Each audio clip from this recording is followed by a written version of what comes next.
Elas moram no mesmo bairro, algumas nunca tinham bordado e por ele contaram momentos marcantes que passaram na vida. Vivência que trouxe emoções esquecidas e fez com que cada uma descobrisse um talento adormecido. Linha e agulha, em um jeito diferente de contar a própria história. Nessa roda, mulheres que fazem parte do grupo Flor de Chita. No começo vieram para aprender uma forma de aumentar o orçamento em casa. Mas entre carretéis e retalhos, descobriram muito mais. A gente vem pra cá, a gente brinca, a gente ri uma com a outra. Eu sou mais tímida, né?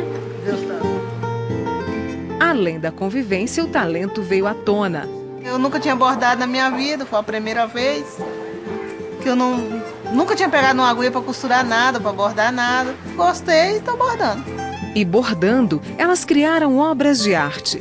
Para chegar aos painéis, elas passaram por oficinas. A primeira delas foi de contação de histórias, um resgate de algum momento da vida de cada uma delas. Depois, tiveram aulas com uma artista plástica que ensinou uma técnica de desenho que usa a cópia de fotos para facilitar a transferência do desenho para o tecido.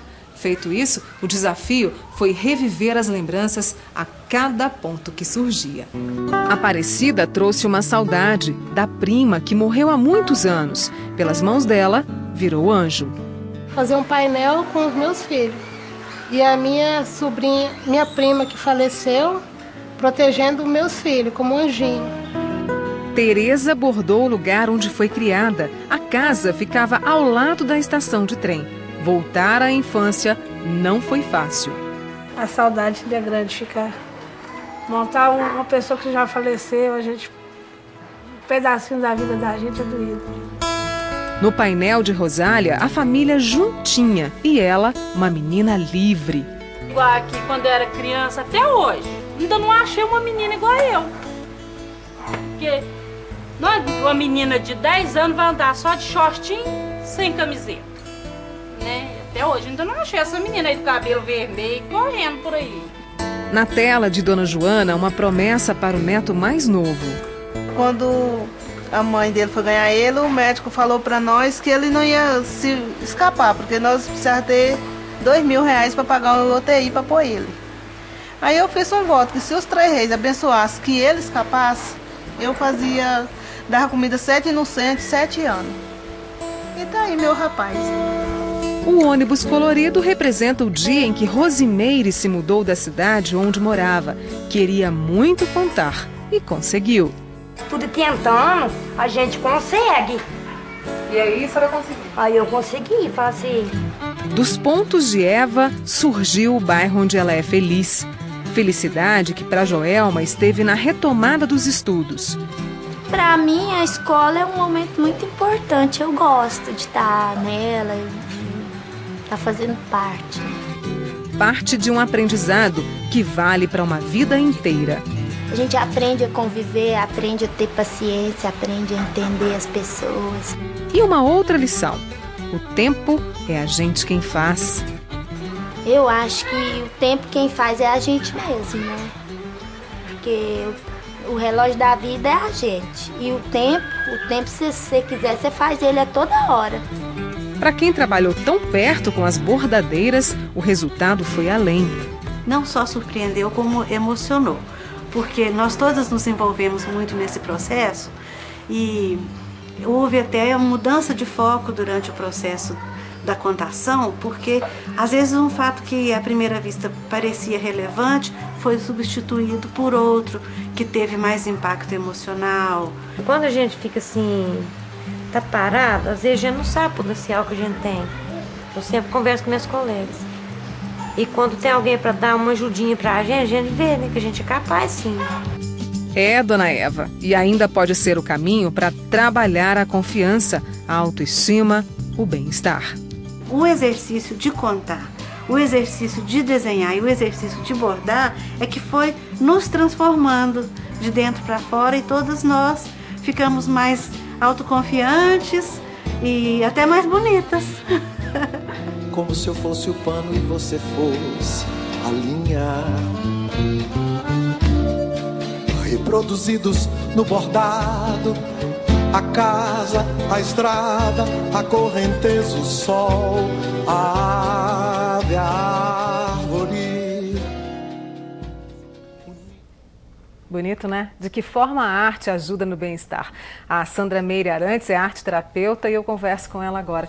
Sandra, o que é arte-terapia, né? De que forma que a gente pode usar esse recurso artístico para trabalhar emoções, a autoconfiança? Como que isso é possível? Então, a arte-terapia é uma modalidade terapêutica, né, que utiliza os recursos da arte, os recursos expressivos para fazer justamente o bem-estar, né, das pessoas, mobilizando o terapêutico, ou seja, a transformação interna. Então, na medida que as pessoas conseguem transformar-se internamente, elas conseguem transformar o mundo, né? Então, a arte-terapia ela tem esse objetivo, né, de trabalhar o mundo interno através das expressões Qualquer plásticas. recurso, assim, seja pintar, desenhar, até mesmo bordar. Qualquer recurso, né? Desde que ele seja mediado por um profissional, né? Por um arte-terapeuta. Agora, se de repente eu gosto de desenhar, eu gosto de pintar, gosto de colorir, isso me ajuda, claro, quando eu não preciso ser encaminhado para um arte-terapeuta para trabalhar tudo isso que eu preciso trabalhar. Eu posso me arriscar? Sim, porque às vezes as pessoas ficam com vergonha, né, Sandra? Não, devem, porque assim, quando você diz isso, né? Quando eu quero me arriscar, quer dizer, eu quero desenvolver, eu quero trazer o meu potencial criativo. É o potencial criativo que mobiliza a vida.